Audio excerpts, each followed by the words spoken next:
अस्सलाम वालेकुम। Welcome to grammar by Zoya Khan. इस सेशन में हम CSS के जर्नल साइंस पेपर की प्रिपरेशन करेंगे। आज की इस वीडियो में हम इस पेपर का सिलेबस डिस्कस करेंगे, इसके डिवीजन ऑफ मार्क्स के बारे में बात करेंगे और सोर्सेज के बारे में बात करेंगे कि हम इस पेपर की तैयारी कहाँ से कर सकते हैं and how to crack this paper.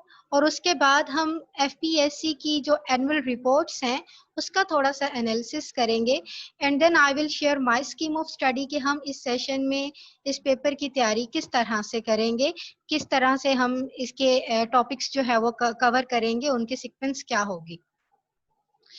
अच्छा बेटा, सबसे पहले तो ये बात है कि आप जब भी किसी एग्जाम की प्रिपरेशन करते हो तो आपको उसके सिलेबस का पता होना चाहिए, ठीक है। समटाइम्स क्या होता है कि स्टूडेंट्स किसी बुक को स्टार्ट कर देते हैं पढ़ना और उसी से तैयारी करना शुरू कर देते हैं। मीनवाइल वो क्या कर रहे होते हैं, वो अपना टाइम वेस्ट कर रहे होते हैं उन टॉपिक्स को समझने में, सीखने में, जो कि सिलेबस में इंक्लूड ही नहीं होते, ठीक है। तो आपने सबसे पहले अपने सिलेबस को पढ़ना है, उसे समझना है और इस पेपर का जो सिलेबस है वो आपको इजीली FPSC की वेबसाइट से आपको मिल सकता है, वहां से डाउनलोड कर सकते हो, सेव कर सकते हो। अच्छा, पार्ट 1 जो है, जो जनरल साइंस का पेपर है, ये 60 मार्क्स का होता है और इसमें डिफरेंट सेक्शंस उसने दिए हैं। नंबर 1 है जी physical sciences, biological sciences, environmental sciences, food sciences and information technology. ये वो सेक्शंस हैं जो उसने आपको बताए हैं कि आपने इनकी प्रिपरेशन करनी है। अब इन सेक्शंस में भी उसने आपको बाकायदा पोर्शंस दिए हैं कि आपने कहाँ कहाँ से किन किन पार्ट्स की तैयारी करनी है, क्योंकि फॉर एग्जांपल बायोलॉजिकल साइंसेज है तो ये आपके पास काफ़ी ब्रॉड सब्जेक्ट है। इसमें प्लांट्स की स्टडी आ जाती है, एनिमल्स की स्टडी आ जाती है, वायरसेस की स्टडी आ जाती है। लेकिन आपको आपने जो तैयारी करनी है, जो आपने प्रिपेयर करने हैं, वो उसने आपको पोर्शंस बताए हैं। सो हम उन्हें वन बाय वन देख लेते हैं। अगर हम फिजिकल साइंसेस की बात करें तो इसमें आपके पास 2 से 3 मेजर पोर्शंस आ जाते हैं, जिसमें स्टार्ट में फर्स्ट वन जो है वो ज्योग्राफी आ जाती है, जिसे आप टेक्निकल ज्योग्राफी भी कह सकते हैं और प्योर फिजिक्स और केमिस्ट्री के कुछ टॉपिक्स को ये टच करता है। बायोलॉजिकल साइंसेस में प्योर बायोलॉजी से भी आपके पास टॉपिक्स हैं, बायोकेमिस्ट्री के टॉपिक्स हैं, प्लांट्स एंड एनिमल किंगडम्स को आपने स्टडी करना है, इसमें फिजियोलॉजी के टॉपिक्स भी आ जाते हैं। एनवायरमेंटल साइंसेस में भी आपके पास 2 से 3 पोर्शंस हैं, जिसमें आपने एनवायरनमेंट को स्टडी करना है, पॉल्यूशंस को स्टडी करना है, डिफरेंट टाइप्स जो हैं उसकी। फूड साइंसेस में भी आपके पास 2 से 3 मेजर पोर्शंस हैं और इंफॉर्मेशन टेक्नोलॉजी में आपके पास 2 पोर्शंस हैं, जिसमें कंप्यूटर और टेलीकम्युनिकेशंस का पार्ट आ जाता है, ठीक है। अब इन पोर्शंस में जो डिवीजन ऑफ मार्क्स है, अगर मैं डिवीजन ऑफ मार्क्स की अब बात करूं ताकि हमें इस पेपर को समझने में थोड़ी आसानी हो जाए। जैसे मैंने आपको स्टार्ट में बताया था कि 60 मार्क्स का ये पेपर है, जिसमें 40 मार्क्स सब्जेक्टिव के होते हैं और 20 मार्क्स का ऑब्जेक्टिव होता है, जिसमें MCQs होते हैं। तो ये एक पास्ट पेपर है 2018 का। आप यहाँ पे देख सकते हो कि उसने आपको क्वेश्चंस किस तरह से दिए हैं। हर क्वेश्चन के टोटल 20 मार्क्स हैं, यू कैन सी हेयर। आपके पास 4 क्वेश्चंस हैं, जिसमें से 2 आपने लाजमी सॉल्व करने होते हैं और ये जो क्वेश्चंस हैं वो आपको पार्ट्स में भी दे सकता है, सेक्शंस बना के दे सकता है, जैसा कि आप यहाँ देख सकते हैं ABCD। तो उसने आपको पार्ट्स बना के दिए हैं और हर एक के जो है वो 5 मार्क्स हैं, ठीक है। तो आपने इन सभी को सॉल्व करना होता है। आई होप कि आपको डिवीजन ऑफ मार्क्स की जो है वो समझ आ गई होगी। अब हम बात करते हैं कि how to crack this paper, ठीक है। सोर्सेज के बारे में भी मैं बात करती हूँ आपसे, लेकिन अगर हम बात करें कि जी इस पेपर को क्रैक कैसे करना है, हमने इसकी प्रिपरेशन कैसे करनी है, कौन कौन से टॉपिक्स, एक तो उसने आपको बता दिए हैं तो दूसरे इसके अलावा एडिशनल क्या कोई टॉपिक्स हैं जो हमें प्रिपेयर करने की जरूरत है। तो बेटा देखो, एक तो सिलेबस वो है जो FPSC ने आपको अपनी वेबसाइट पे दे दिया है, ठीक है, आपने उसकी तैयारी करनी है। एक सिलेबस है जी इनडायरेक्ट सिलेबस, जिसे मैं प्रैक्टिकल सिलेबस बोलती हूँ।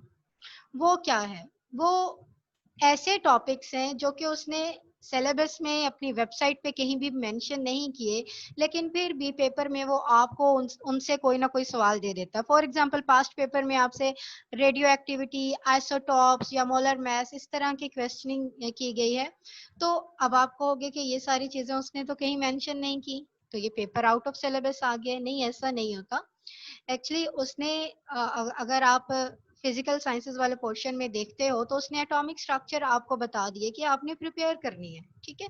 अब एटॉमिक स्ट्रक्चर में आपके पास केमिकल बॉन्डिंग्स उसने आपको बताई हैं, लेकिन आप पहले एटम को स्टडी करोगे, आप एलिमेंट्स को स्टडी करोगे, आप आइसोटॉप्स को भी उसमें स्टडी करते हो, क्योंकि ये बहुत ही बेसिक चीजें हैं, बेसिक नॉलेज है जो आपको पता होना चाहिए, ठीक है। तो वो अमूमन इस तरह के सवाल आपसे पूछ लेता है, तो आपने उसकी भी प्रिपरेशन करनी है।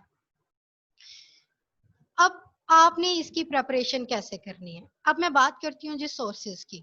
तो जैसा कि मैंने आपको ये बताया है कि आपके पास दो तरह के सिलेबस हैं जी, एक एफपीएससी का और एक आपके पास इनडायरेक्ट या प्रैक्टिकल सिलेबस है। इसका जो इसकी प्रिपरेशन का बेस्ट मैं आपको सोर्स बताऊं तो वो मैट्रिकुलेशन से लेके इंटरमीडिएट की बुक्स हैं, ठीक है। साइंस की जो बुक्स हैं, आप अगर उन्हें स्टडी करते हो तो आप वहां से बहुत ही अच्छी तैयारी कर सकते हो। वहां पे आपको हर तरह का डाटा मिल जाता है, इससे बहुत ज्यादा डिटेल आपको मिल जाएगी, आपके बेसिक कॉन्सेप्ट्स भी क्लियर हो जाएंगे, आपको डिटेल भी मिल जाएगी जितनी चीजें आपको चाहिए। हाँ, कुछ टॉपिक्स ऐसे हैं जिनमें जिसकी आपको इतनी ज्यादा डिटेल नहीं मिलती, जैसे ज्योग्राफी का टॉपिक है तो उसकी आपको इतनी ज्यादा डिटेल नहीं मिलेगी, लेकिन उसको आप फिर इंटरनेट से या कहीं और से भी उसकी प्रिपरेशन कर सकते हो। बट अपने बेसिक कॉन्सेप्ट्स को क्लियर करने के लिए सबसे बेस्ट जो मैं अपने स्टूडेंट को रेकमेंड करती हूँ कि बेटा आप काइंडली 9वीं 10वीं 11वीं 12वीं जमात की जो किताबें हैं, चाहे आपके घर में कोई छोटे बहन भाई हैं या कोई भी कजन रिलेटिव जो स्टडी कर रहा हो, आप उनसे लेके जरा उन बुक से गो थ्रू हो जाएं, उसमें आपको सारे टॉपिक्स मिल जाएंगे, ठीक है। और स्पेशली वो स्टूडेंट्स जिनका साइंस का बैकग्राउंड नहीं होता, वो भी अगर उनको पढ़ते हैं तो आसानी से उन्हें भी चीजें जो है वो समझ आ जाएंगी।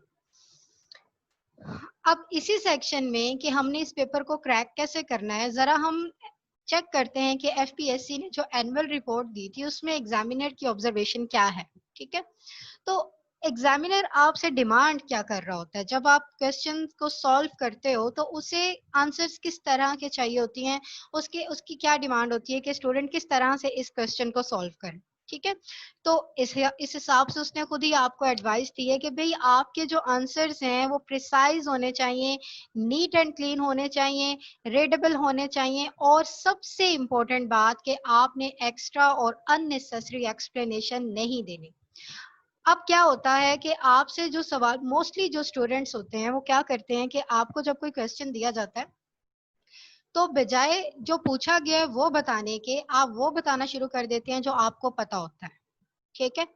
फॉर एग्जाम्पल आपसे क्वेश्चन पूछा जाता है कि जी डिफरेंस बता दें प्लांट और एनिमल सेल का, और आप बताना शुरू कर देते हो कि सेल होता क्या है, उसकी स्ट्रक्चर क्या होती है, उसके अंदर सेल मेम्ब्रेन होता है, उसके अंदर साइटोप्लाज्म होता है, न्यूक्लियस होता है। अब ये सारी चीजें तो उसने पूछी ही नहीं है ना आपसे भाई, तो हाउ कैन यू से कि you are going to pass this exam? No, ऐसे नहीं।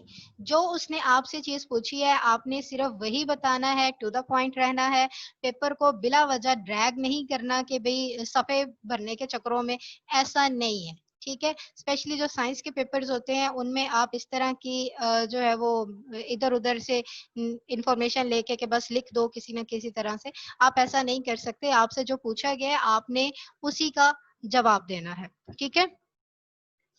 और नेक्स्ट वो कहता है कि जब आपने किसी क्वेश्चन को सिलेक्ट करना है जिसका आप जवाब देना चाह रहे हैं, बहुत जो है ना वो आपने सोच समझ के उसे सिलेक्ट करना है। जैसे अभी मैं आपसे बात कर रही थी कि आप पूछा क्या गया है, डिफरेंस पूछा गया है, और आप लिखने क्या बैठ गए हो, सेल स्ट्रक्चर को। अब होता क्या है कि जैसे ही आप सेल का वर्ड देखा आपने, ठीक है, आपने कहा भाई मैंने तो सेल के स्ट्रक्चर को वो खूब रट्टा लगाया हुआ है, तो मैं तो इस पे लिखना शुरू कर दूंगा, ठीक है। ऐसा नहीं है। आपसे जो पूछा गया अगर आपको वो आता है, अगर आपको उसका सही से आंसर आता है तो ही आप उसको क्वेश्चन को जो है वो लेके चलें, उसे आंसर करें। अदरवाइज बिला वजह की इधर उधर की जो रॉन्ग इन्फॉर्मेशन है जो उसने आपसे पूछी ही नहीं है, वो बताने में अपना टाइम वेस्ट ना करें, और ना ही वो ठीक होगी ना ही आपको उसका कोई नंबर मिलेगा। अच्छा, इसके अलावा इलैबोरेशन की बात आ जाती है कि आपने अपने आंसर्स को इलैबोरेट करना है। आप ग्राफ्स यूज़ कर सकते हो, बना सकते हो, डायग्राम्स दे सकते हो, टेबल्स दे सकते हो और ये भी वहाँ देने हैं जहाँ नेसेसरी हो, ठीक है? लेकिन अगर आप कोई डायग्राम दे रहे हो तो आपने उसे प्रॉपर लेबल करना है, ठीक है? ये नहीं है कि बस डायग्राम बना दिया और उसे छोड़ दिया। नहीं, ऐसा नहीं है, आपने उसकी प्रॉपर लेबलिंग करनी है और जितना आप अच्छा डायग्राम को बनाओगे, जितनी आप अच्छी उसकी लेबलिंग करोगे और सही लेबलिंग करोगे, उतना ही आपका अच्छा इंप्रेशन पड़ेगा, ठीक है? फॉर एग्जाम्पल आप सेल के स्ट्रक्चर ही की बात कर लें, आप सेल बना देते हो तो rather than labelling only 3 points के जी ये सेल मेम्ब्रेन है, ये न्यूक्लियस है, ये साइटोप्लाज्म है, अगर आप उसे थोड़ा सा मजीद इलेबोरेट कर देते हो, आप सेल मेम्ब्रेन बना रहे हो, plant cell, in case of plant cell आप सेल वॉल बना रहे हो, ठीक है? आप उसके अंदर साइटोप्लाज्म बना रहे हो, माइटोकॉन्ड्रिया बना सकते हो, राइबोसोम्स बना सकते हो, तो इस तरह से आप उसे अगर इलेबोरेट कर देते हो तो वो आपको एक अच्छा स्कोर दे देगा क्वेश्चन। इसके अलावा वो कहता है कि आप जब किसी भी क्वेश्चन के जितने भी पार्ट्स हैं, आपने उन्हें सिस्टमैटिक रखना है, ठीक है? ये नहीं है कि एक पेज पे एक बात लिख रहे हो, दूसरे पेज पे दूसरी लिख रहे हो और इन्फॉर्मेशन को बिल्कुल ही जो है ना वो आपने स्कैटर कर दिया है। नहीं, ऐसा नहीं करना, आपने प्रिसाइज लेके चलना है उसे। आपके अंदर जो है वो आपके जो आंसर्स हैं वो कोहेसिव होने चाहिए, उनमें सॉरी। तो ये कुछ चीजें हैं जो उसने आपसे डिमांड की हैं और अगर इन्हें आप सामने रखते हुए पेपर की प्रिपरेशन करते हैं तो आप इस पेपर को इजीली पास कर सकते हो, ठीक है जी? ये हमने बात कर ली इसकी एनुअल रिपोर्ट्स से, जो एग्जामिनर का पॉइंट ऑफ व्यू है वो हमने देख लिया। अब हम बात कर लेते हैं अपनी स्कीम की कि हम इस सेशन में प्रिपरेशन कैसे करेंगे, टॉपिक्स को कवर कैसे करेंगे। तो हम स्टार्ट करेंगे जी बायोलॉजिकल साइंसेस से। I'm just going back to the previous slide. Yes. Biological sciences से हम स्टार्ट करेंगे। बायोलॉजिकल साइंसेस में हम जो प्योर बायोलॉजी के टॉपिक्स हैं, जिसमें सेल स्ट्रक्चर, फंक्शन, ये सारी चीजें आ जाती हैं, बेसिक बेसिस ऑफ लाइफ, हम इसको स्टडी करेंगे और उसके बाद हम बायोकेमिस्ट्री के जो टॉपिक्स हैं जिसमें लिपिड्स, कार्बोहाइड्रेट्स, फैट्स, ये चीजें आ जाती हैं, इसकी प्रेपरेशन करेंगे। और ये जो टॉपिक हैं ये फूड साइंसेस में जो फर्स्ट पोर्शन उसने आपको दिया है उसके साथ ओवरलैप कर रहे हैं, तो इस तरह से हमारे ये दोनों सेक्शन के जो टॉपिक हैं उसकी प्रिपरेशन हो जाएगी। देन हम प्लांट एंड एनिमल किंगडम को स्टडी करेंगे, ह्यूमन फिजियोलॉजी को स्टडी करेंगे, डिजीजेस के बारे में पढ़ेंगे और जो बायोफ्यूल वाला सॉरी, और जो बायोफ्यूल वाला टॉपिक है उसे हम लेके चलेंगे जो फिजिकल साइंसेस में बॉन्डिंग एंड इलेक्ट्रोमैग्नेटिक रेडिएशंस वाला टॉपिक है, उसके साथ इसे इसकी ओवरलैपिंग हो रही है तो वहां पे हम इसे साथ साथ इसकी प्रिपरेशन करेंगे, ठीक है? देन इन्वायरमेंटल साइंसेस के जो रिमेनिंग टॉपिक्स हैं जिसमें पॉल्यूशन की स्टडी आ जाती है और प्लानिंग आ जाती है, पॉपुलेशन प्लानिंग, इनको स्टडी करेंगे। फूड साइंसेस के टॉपिक्स को स्टडी करेंगे और उसके बाद फिजिकल साइंसेस को, और सबसे आखिर में हम इंफॉर्मेशन टेक्नोलॉजी को स्टडी करेंगे जिसमें कंप्यूटर और टेलीकम्युनिकेशंस के टॉपिक्स आ जाते हैं, ठीक है जी? ये हमारे कुछ एजेंडा होगा, ये हमारी स्कीम होगी जिसमें हम जिसके अकॉर्डिंगली हम अपने लेक्चर्स को प्रिपेयर करेंगे।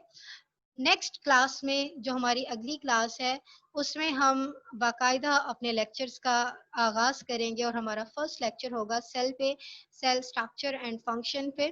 तो इंशाल्लाह I will see you in the next class and if you like this video kindly subscribe to my YouTube channel and hit the bell icon ताकि आपको आने वाली वीडियोस का नोटिफिकेशन मिलता रहे।